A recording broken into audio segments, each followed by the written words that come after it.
Amém. Nós hoje vamos iniciar uma nova série. Queremos trabalhar na exposição do livro de Ruth. Terminamos semana passada a exposição do livro de Gálatas e queremos agora dar uma caminhada para o Antigo Testamento. E para isso, eu gostaria que você pudesse abrir, nesse momento, o livro de Ruth, que fica localizado bem no começo, depois do Pentateuco, fica ali Josué, Ruth,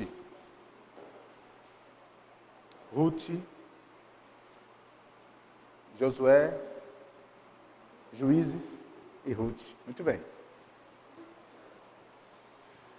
Se você achou, diga amém. Amém.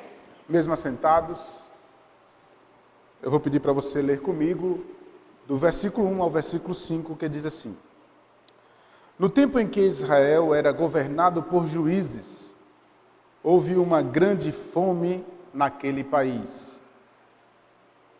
Pois isso, um homem de Belém, cidade da região de Judá, foi com a sua mulher e seus 2 filhos morar por algum tempo num país chamado Moabe. O nome desse homem era Elimeleque e o da sua mulher, Noemi. Os 2 filhos se chamavam Malom e Quilion. Essa família era de Efrata, um povoado que ficava perto de Belém de Judá. Eles foram para Moabe e ficaram morando ali por algum tempo. Depois, Elimeleque morreu e Noemi ficou com os 2 filhos, que casaram com moças moabitas. O nome delas era Orfa e da outra Ruth.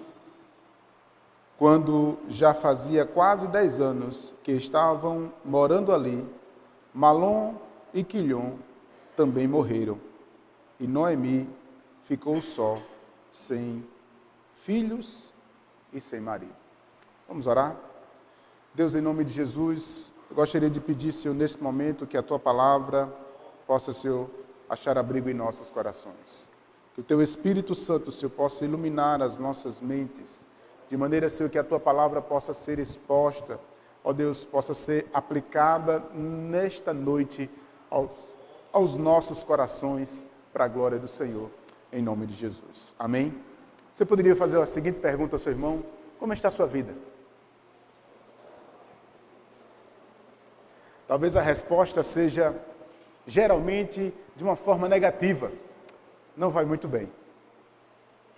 E realmente nós estamos passando por um momento difícil, um momento de crise, um momento em que o nosso país tem enfrentado uma corrupção na área política, uma corrupção na área civil, onde temos passado dificuldade, desemprego, muitas coisas têm afetado a nossa vida, de maneira que nós estamos passando por dificuldades.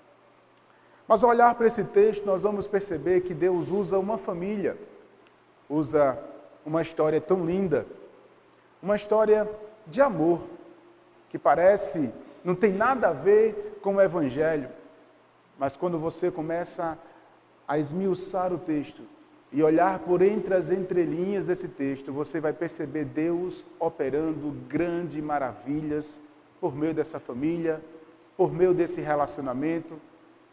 E eu gostaria de caminhar com vocês durante um tempo a observar a ação de Deus, tanto nos aspectos negativos dessa família, quanto nos aspectos positivos que foram tomados e assim crescermos diante do Senhor. Mas antes de adentrar verdadeiramente nesse texto, eu gostaria de contextualizar vocês. Onde esse texto está inserido? Se você for perceber, ele está inserido entre Juízes e Samuel. O texto de Ruth, provavelmente escrito por Samuel, não se sabe o seu autor, mas possivelmente tenha sido Samuel. Ele escreveu esse texto, possivelmente uma história verídica, relatada num período entre 1000 e 1200 a.C., especialmente num período chamado onde estava sendo governado pelos juízes. Mas para falar sobre esse período de juízes, eu preciso olhar para você um pouco para o Pentateuco. Você precisa lembrar onde tudo começou. Eu preciso lembrar para você de Abraão, quando Deus escolhe um homem. E escolhendo um homem, Ele escolhe uma família. E essa família, ela cresce. Ela, ao crescer, ao Abraão morrer, José toma a liderança daquele povo, chamando todo aquele povo para a região do Egito. Ao chegar no Egito como convidados, porque a fome estava tomando conta daquele local, anos se passam, e esse povo, que se torna grande demais, se torna agora um aspecto preocupante para os governantes do Egito, especialmente para os faraós, de modo que agora escraviza eles. E eles começam a clamar, e aí entramos no Êxodo, quando Deus começa a promover a redenção, a libertação desse povo. E esse povo sai agora do Egito, cerca de 1 milhão de pessoas saem do Egito libertos por Deus e adentram em um percurso que deveria ser 11 dias. E passam por 40 anos para entrar na terra de Canaã, para conquistar a terra de Deus, aquela terra prometida a Abraão. De modo que, irmãos, nesse período de deserto, eles se tornam uma nação, recebem a lei de Deus por meio de Moisés e entram agora na terra de Canaã por meio de Josué. E agora, Josué já morreu. E com a morte de Josué, entra um período agora de juízes. Mas esse período é marcado por algumas coisas muito trágicas, principalmente por um ciclo vicioso. O povo peca, e ao pecar, Deus levanta uma tremenda ação, onde o julgamento de Deus por sobre a nação é feita. E a resposta em frente ao julgamento de Deus, que às vezes poderia ser a fome, às vezes poderia ser uma guerra, ou qualquer outra praga, poderia estar alcançando o povo se arrepende. E ao se arrepender, esse povo começa a voltar aos caminhos de Deus. Mas quando o juiz morre, o povo começa a perecer novamente e a andar fora dos caminhos de Deus. Então esse ciclo vicioso está acontecendo. Só que agora na terra de Canaã, eles não cumpriram um mandato de Deus de expulsar todos os cananitas. E esse povo cananita começa agora a guerrear contra o povo de Deus, em meio às 12 tribos. E esse contexto de guerra, de sangue, de provação, de um ciclo vicioso, de pecado, de arrependimento, é exatamente o contexto em que Ruth é escrito. E é exatamente esse primeiro verso que nos chama a atenção, e eu queria que você prestasse atenção comigo nesse primeiro verso. No tempo em que Israel era governado por juízes, esse tempo era exatamente esse período de ciclo vicioso, de pecado, arrependimento, de guerras, de inundações e de principalmente muita idolatria, onde o povo estava se esquecendo de Deus.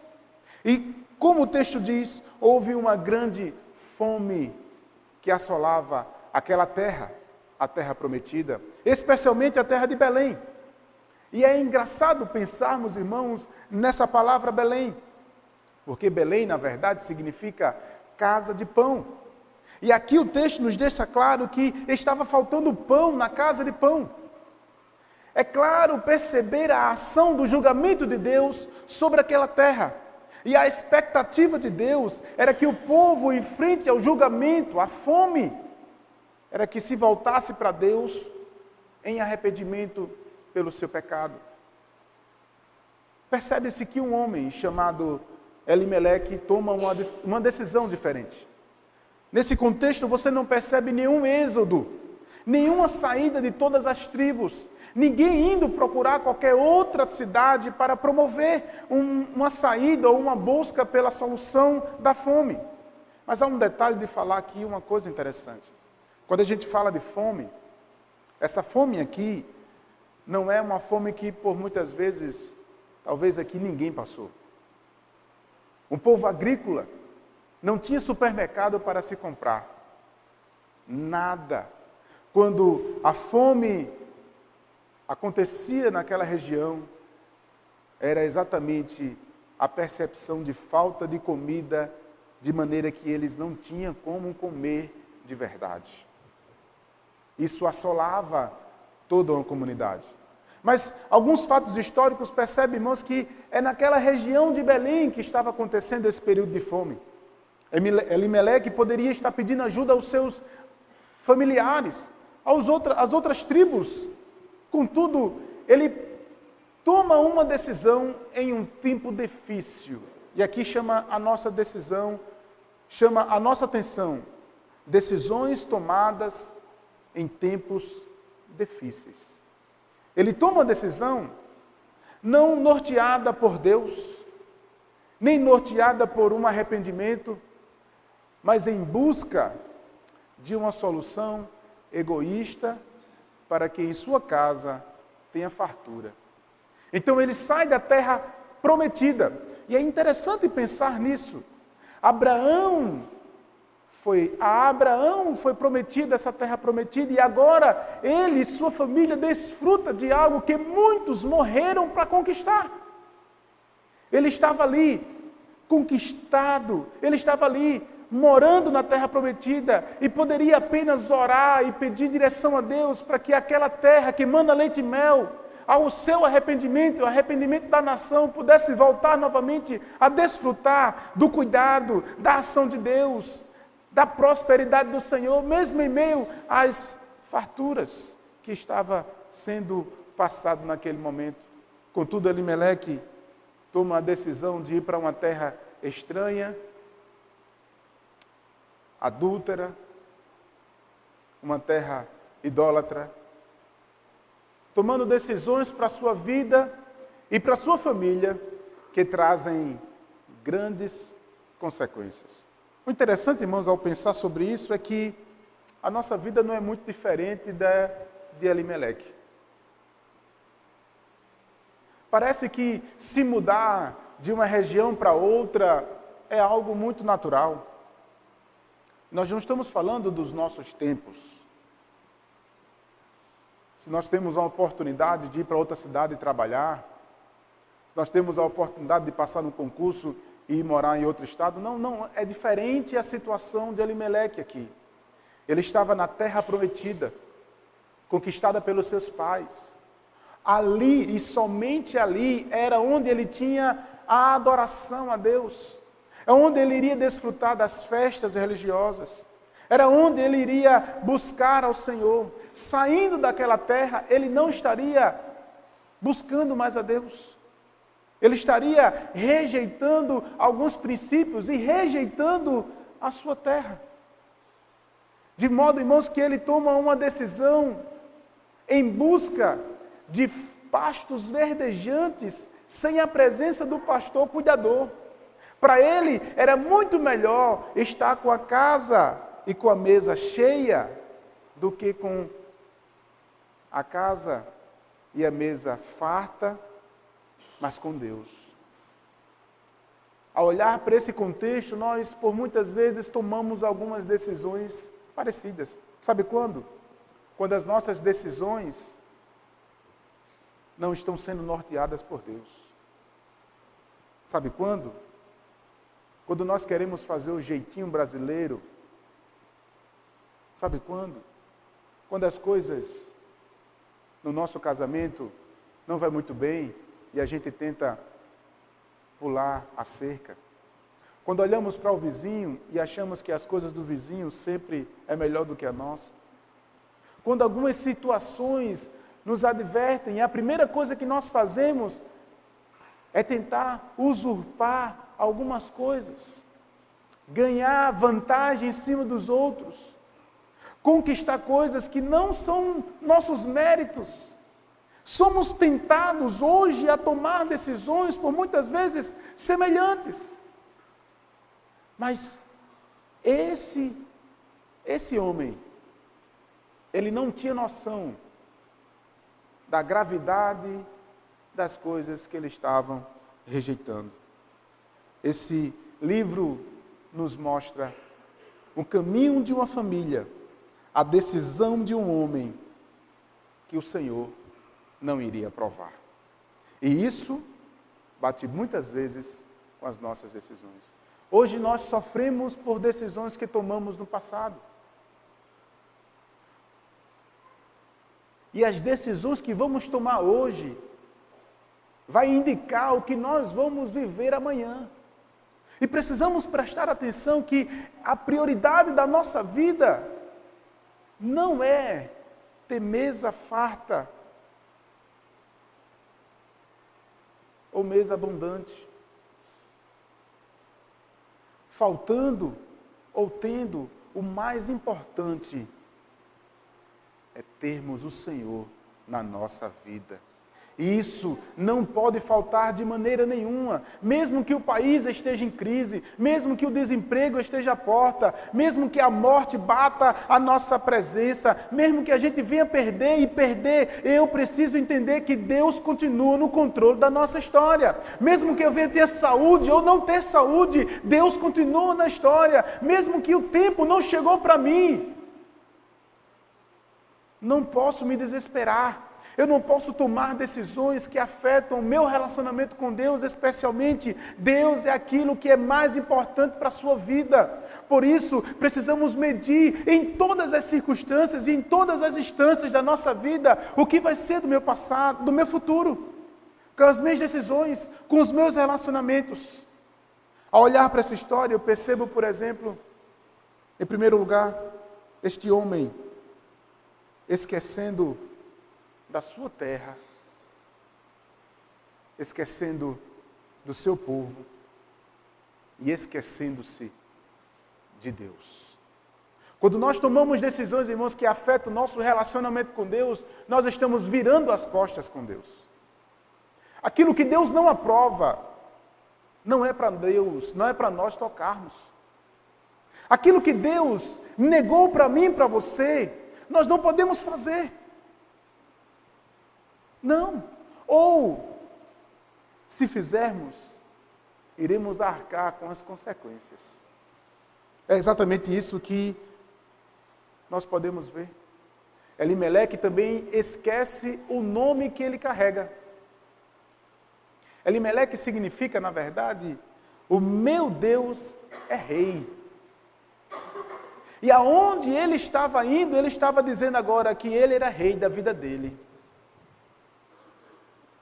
Sabe o que eu acho interessante? É que nos dias dos juízes, uma frase é muito comum naquele povo. Eles diziam: hoje eu posso fazer o que eu quiser. Cada um toma conta da sua própria vida.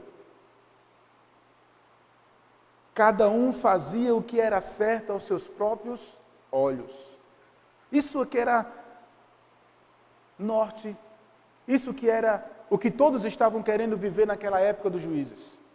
E é exatamente a decisão que Elimeleque toma. Eu vou fazer o que é correto aos meus olhos. O que é mais propício aos meus olhos. E ao olhar para isso, esquecendo-se do nome que ele carrega, ele toma a decisão de sair da sua terra e de levar a sua família para um lugar chamado Moabe. Mas quem é Moabe? Preste atenção. Os moabitas foram um povo que lutou contra o povo de Deus, que negou hospitalidade para o povo de Deus, que negou pão para o povo de Deus. Olha só a ironia. Elimeleque agora vai para um local onde esse local idólatra, longe da presença de Deus, negou pão para o povo de Deus. E ele sabia disso. Mas ele, por motivos egoístas e por motivos financeiros, sai da terra prometida e vai para esse local para tentar ter a vida ganha e tentar ser melhor do que os seus contemporâneos, dos seus moradores daquela época. Uma coisa, irmãos, é muito grave para os nossos dias, é que assim como Elimeleque, eu e você também carregamos o nome de Cristo. Diga ao teu irmão assim: olha, você carrega o nome de Cristo. quando eu e você dissemos, somos cristãos. Você precisa lembrar que Cristo, quando te escolheu, quando te elegeu, Ele colocou em tua vida o Espírito Santo, transformando-nos agora, mais ainda, como testemunhas dEle, imagem e semelhança que reflete agora a glória de Cristo. E aonde nós formos, nós iremos estar carregando Cristo. E nós não podemos esquecer de que eu e você estamos sempre representando Cristo. Elimeleque esqueceu que o rei da vida dele não era ele mesmo. E que comandava a vida dele não era ele mesmo. Mas sim um Deus Todo-Poderoso. E Deus permitiu. O mais interessante, irmãos, é que parece ser o óbvio. E que ele não leva em consideração as coisas que ele poderia perder. Ele estava se afastando de Deus. Ele estava levando seus filhos para casar com moabitas. Ele estava desobedecendo às ordens de Deus. E ainda assim, estava levando o nome do Deus de maneira errada. Com tudo isso, nós vamos perceber que essas decisões mudaram a vida dessa família. Ao sair da terra, ao esquecer das ordenanças, ao esquecer quem ele representa, e ir para a terra de Moabe, em busca de ganhos financeiros, ele morre. Ele assume consequências para a sua vida, sem a aprovação de Deus. Mas não morre somente ele. Os seus filhos desobedecem, e criam os seus filhos em um ambiente que não é propício para Deus. E, consequentemente, os seus filhos casam, desobedecendo a Deus, com mulheres moabitas. E aqui eu quero fazer um adendo aos pais que aqui estão presentes. Você, especialmente, você, pai, você, mãe, precisa estar ensinando o seu filho no caminho que deve andar. Você, pai, você, mãe, é o exemplo de Deus para os seus filhos. Você precisa assumir a responsabilidade de, como exemplo de Deus agora, de um homem, de uma mulher que está na presença de Deus e que toma as decisões coerentes e corretas diante de Deus. O que nós temos percebido por muitas vezes são pais que não são mais exemplos para os seus filhos e que ainda por cima permitem que seus filhos façam coisas que não são aprovados por Deus e ainda se acham que é coisas naturais.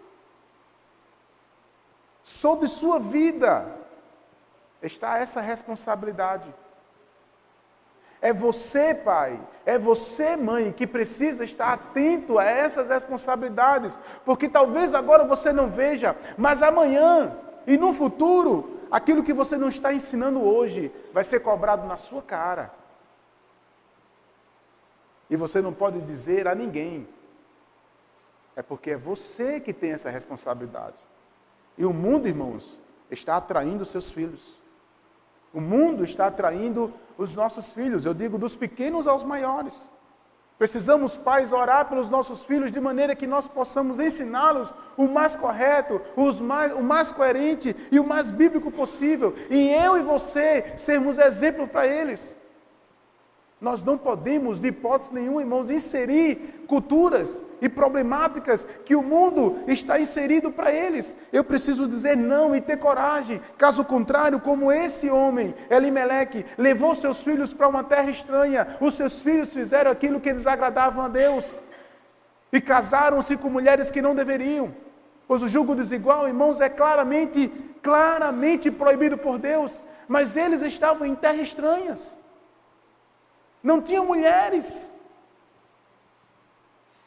E eles casaram-se com essas mulheres estranhas, moabitas, de maneira que, como consequência pelo pecado deles também, o texto não diz por que eles morreram, mas consequência de pecado, irmãos, é morte. E eles morreram.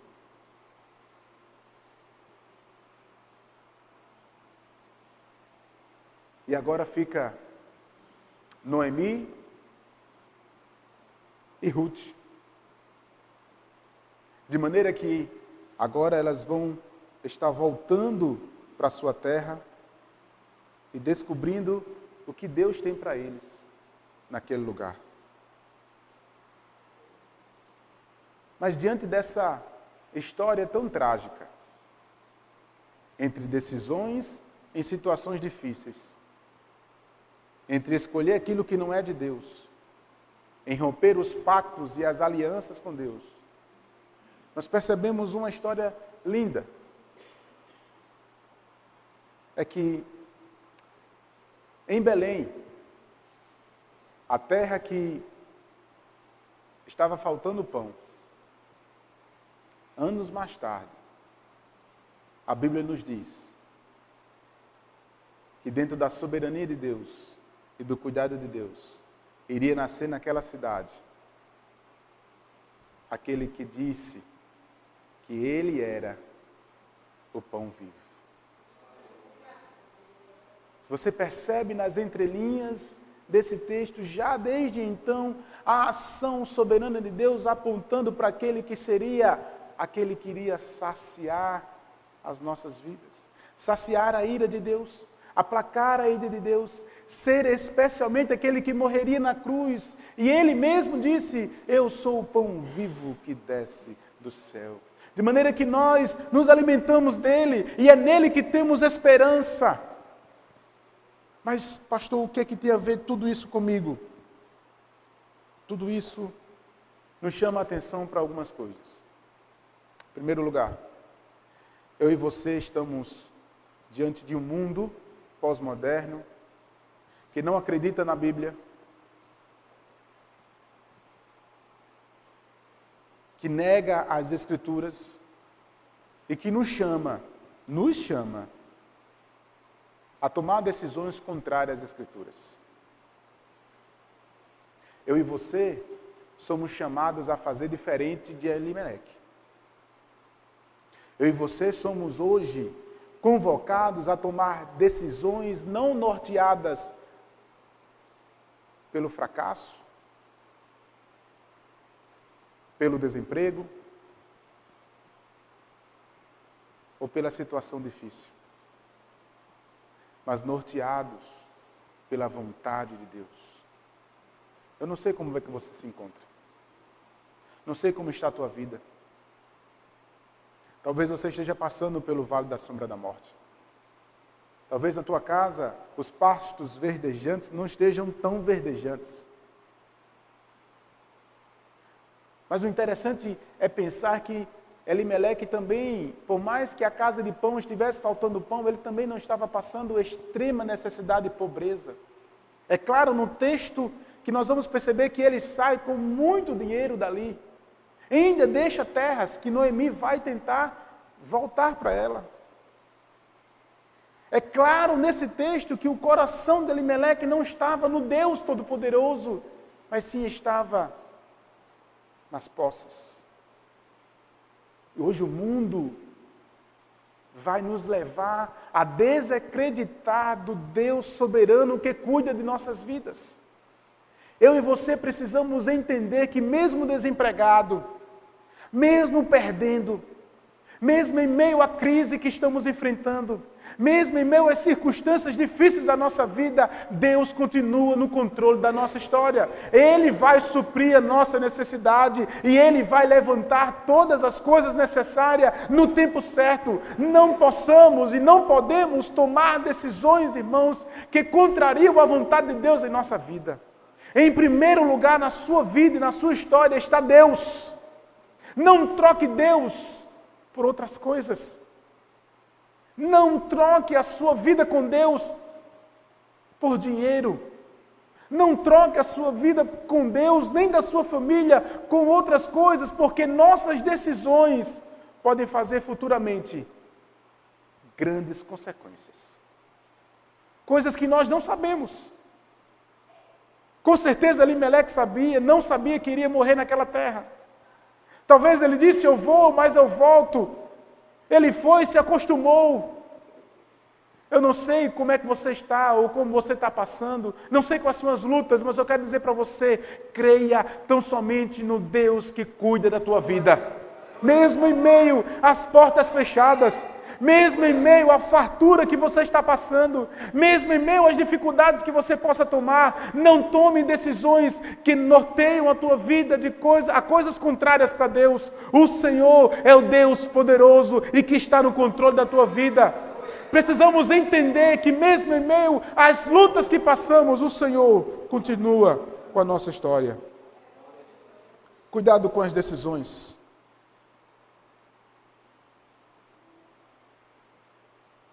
Cuidado com as suas decisões. Pois as nossas decisões irão ter consequências. Lembre-se que, em primeiro lugar, Deus está com você. Por último, é interessante pensar que Deus não promete em nenhum momento nas Escrituras a ausência de sofrimento. Elimeleque estava querendo sofrer, ou melhor dizendo, fugir do sofrimento. Em nenhum momento da história bíblica, da história da revelação, nós vamos perceber Deus dizendo, eu não vou permitir que você sofra. Deus vai cuidar de nós no sofrimento. Mas deixar de sofrer, eu não vejo essa promessa.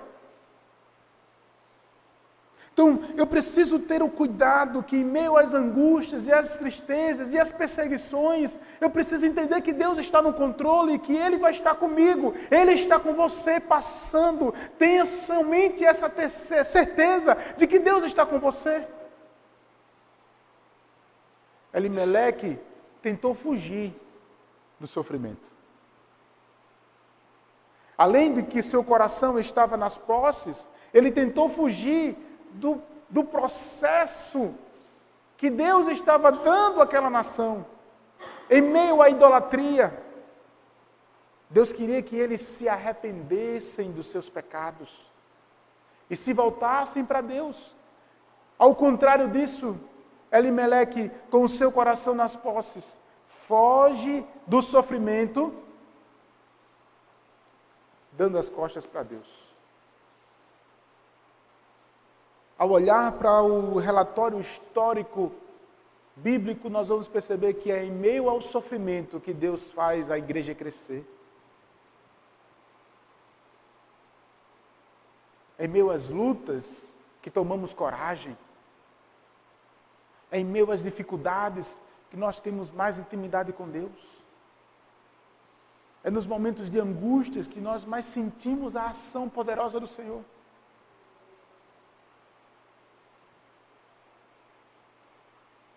Não peça para Deus parar com o sofrimento.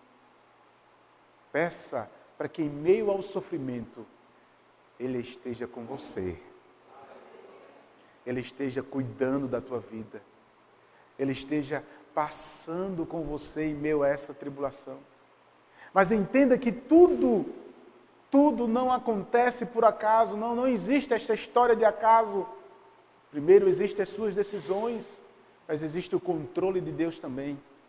E eu preciso entender qual é a vontade de Deus para a minha vida. Claramente, a decisão de Elimeleque não era a vontade de Deus, mas Deus permitiu. E ele assumiu com as consequências. Talvez o seu sofrimento seja por consequências no passado. Mas esqueça agora o passado e olhe para frente e tome agora as decisões do que Deus tem para você. Mediante, irmãos, a ação soberana e a vontade de Deus. Eu preciso entender isso. De que essa pequena história que se inicia para nós hoje nos conduz a entender que precisamos tomar decisões coerentes, que não podemos fugir do sofrimento e que precisamos escolher sempre Deus. Diga ao teu irmão assim: escolha Deus. Escolha Deus. Essa frase me chama a atenção porque escolher Deus, irmãos, nos diz a minha forma de cultuar, a minha prioridade com as Escrituras, a minha prioridade nas orações, a minha prioridade no culto. E se eu escolho Deus na minha vida, eu não posso substituí-lo com outras coisas. O mundo vai tentar te afastar destas coisas e nós, por muitas vezes, não prestamos atenção. O mundo vai fazer com que eu desacredite das Escrituras. O mundo vai me envolver com atividades, com trabalho, com coisas, de maneira sobremaneira, para que eu não dê a atenção nem tempo para Deus no serviço, na casa de Deus. Tanto no culto, quanto oferecendo a Deus o meu serviço. Até mesmo as famílias vai fazer com que eles sejam prioritárias. E sim, a família tem certa prioridade, mas às vezes, irmãos, de maneira sobremoda, as famílias fazem com que nós esquecemos do culto e da vontade de Deus.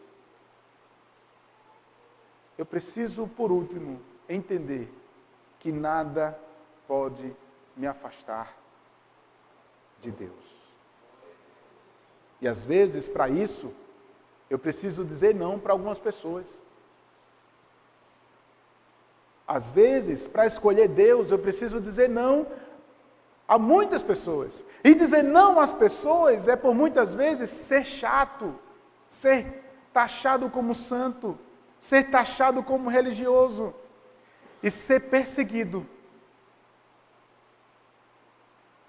Mas a Bíblia diz, Jesus falou, tem de bom ânimo.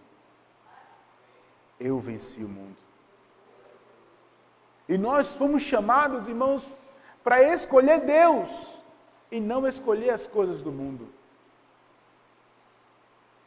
Mas o que eu tenho visto, irmãos, nos nossos dias, é que nós queremos fazer as duas coisas. Queremos estar bem na fita, com o mundo e com Deus. Mas eu quero dizer para você que isso não é possível. Ou você rejeita o mundo e aceita Deus, ou você rejeita Deus e aceita o mundo. Os dois só vai fazer com que você sofra e se engane. E sofra grandes consequências, assim como Elimeleque. Eu não sei como está a tua vida, mas eu tenho certeza que a esperança do pão vivo, o que desceu do céu, que morreu na cruz, ainda que na tua casa esteja faltando pão, ainda que as coisas estejam difíceis, ainda que a nossa terra, que não é a prometida, porque nós estamos caminhando para Canaã, esteja passando por grandes dificuldades, sempre tenha em sua mente que, em primeiro lugar, está Deus na sua vida.